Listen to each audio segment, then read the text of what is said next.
I mean, what's the number one thing that if you learn would accelerate all your other learning, make you better at everything else?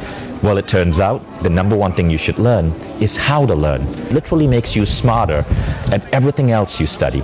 And so all other aspects of personal growth or life skills or career skills just becomes easy for you. Because so many of us believe that our brains are limited, that we are stuck at a certain level. And this feeling is really dangerous because it limits you in how you do at school, it limits you in terms of your career opportunities, it might hold you back from learning what you need to start a business. So what if you could become smarter? Have you ever tried really hard to pull something off, tried so hard to get something you want and found that the more effort you make, the less of the results you're getting? So we have this belief, effort equals achievement. It's actually not true. That may be hard to hear. Think about a fly. A fly is trapped against the window and it's hitting the glass and hitting the glass and putting in huge effort to getting out.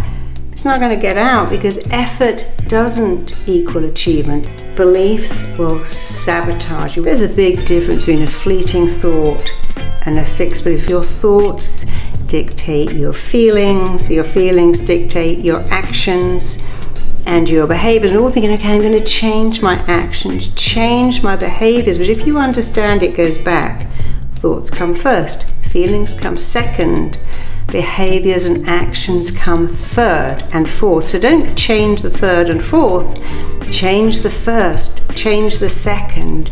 You make your beliefs and then your beliefs turn right around and they make you. And here's the great news, your beliefs are yours to change.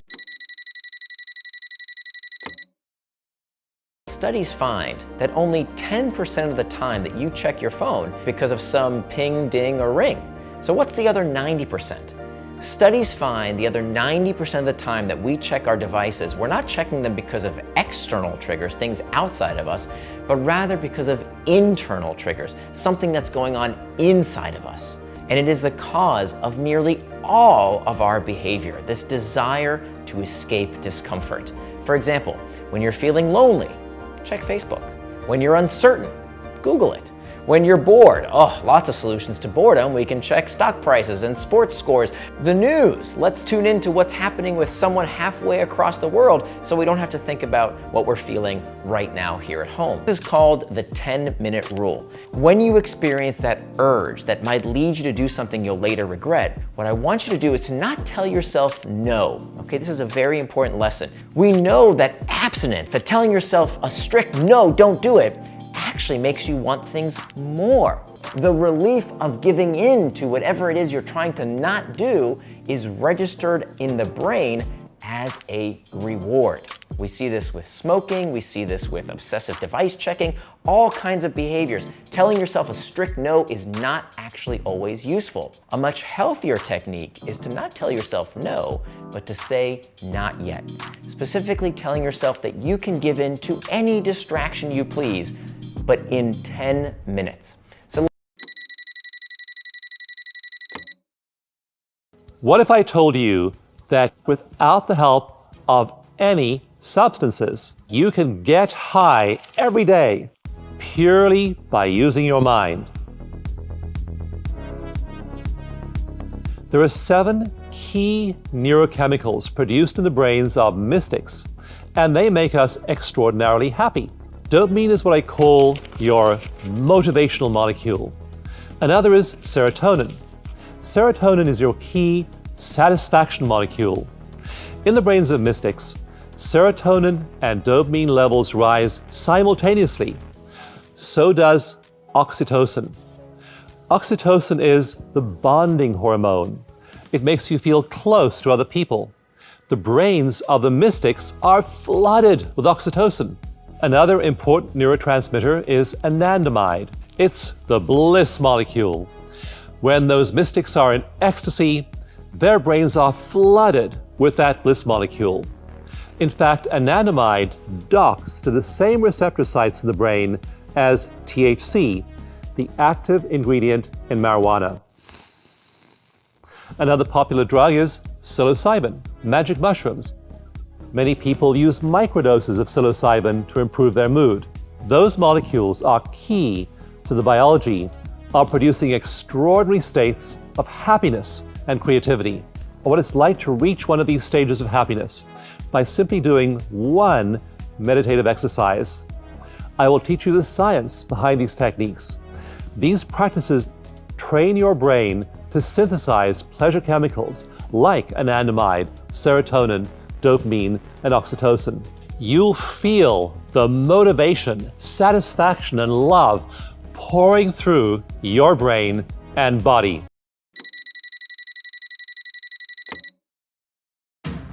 You know that feeling of self-doubt right before a date, presentation, or a big interview? All you can think about is what could go wrong. Well, how would you like to be able to turn off the feeling of fear and have instant confidence? If you're not as confident as you'd like to be, it's not your fault. It's the fault of your programming. Human beings are largely conditioned by the significant events that happen before the age of 7. Some people say it takes years or even decades of therapy to change that. Nonsense.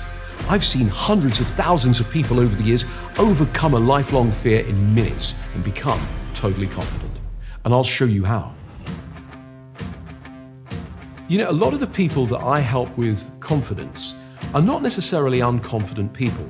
Roger Daltrey, the lead singer of The Who, uses my confidence trance before he goes on stage. He's not an unconfident person, but he wants to be in a peak state of performance. He wants to be in the zone. So when he walks on and sings at the Super Bowl in front of 1 billion people, he's in a peak state of performance. Russell Brand, the famous comedian, he does the same thing. He's not an unconfident person, but he wants to be totally in a state of focus when he walks on the stage so that he is able to give 1000%.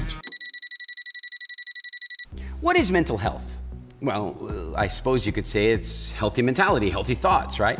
But here's the thing. Question I have for you is, what comes first, mental health or nutrition? Because I've had a lot of people say, well, yeah, but if I wasn't so depressed, I wouldn't eat this way. If I was happier, I wouldn't eat this way. So it seems like what we should first do is work with people on their mental health, and then we can fix their diet. That is wrong. Like, that's backwards. It's completely backwards. And I know it seems to make sense that if somebody's sad and depressed, they're gonna eat more chocolate. I know, I get it. It's a terrible feedback loop. Somebody is feeling yucky, and then they eat something that spikes their blood sugar and then causes them to feel yucky again. So then they eat more of that thing, and the cycle continues. People very often answer their sadness, their depression, their anxiety, their stress with dysfunctional foods. Then those dysfunctional foods go into them, increase their toxicity, mess up their energy, mess up their metabolism. Then they feel bad again, and then they eat more of those foods. Do you know anybody who's ever done this? Do you know them intimately? Like, I know I've done it. And so I want you to know something. Something that we've discovered, having had over 50,000 people completely transform their relationship with food over the last 10 years, and that is this: food first. And it's a very simple idea. If you want your brain to work optimally, your body's needs need to be met. You need to have the right healthy fats in your system. You need to have the right vitamins, the right minerals, the right amino acids, the right level of hydration. You need to be breathing properly. And oddly, if you get all of that stuff right, people get happier. The world's most successful people have a secret. People like Oprah. I am a powerful manifester. People like Steve Jobs. People like Richard Branson. And that secret is manifestation. Imagine being such a master manifester that anything you choose to want, you end up getting. My name is Regan Hillier, and I am the queen of manifesting. I help people create the life of their dreams in whatever way that looks like for them, rapidly and easily. So after literally working with thousands and thousands and thousands of people, I realized that people were having the same problems when it came to manifestation. Often they were using outdated tools and techniques like thinking positive, which weren't actually generating the results they wanted in their life. Success and whatever you want to create in your life is 80% internal, 80% psychology, mindset, energy, your inner conditioning, and then 20% what you actually do on the outside. We start going into really deep activations, which are closed eye processes using the energetic architecture method, where you get to simply receive and allow the magic of manifestation to work through you. We talk about the 80-20 trap, and we also get you really deeply familiar with the ultimate success formula.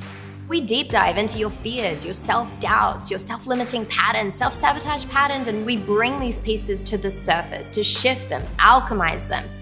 Learn some of my secret pieces in my toolkit that allow me and my clients to manifest even faster than what we're expecting. When it comes to taking courses on Mindvalley, I want to give you one main piece of advice.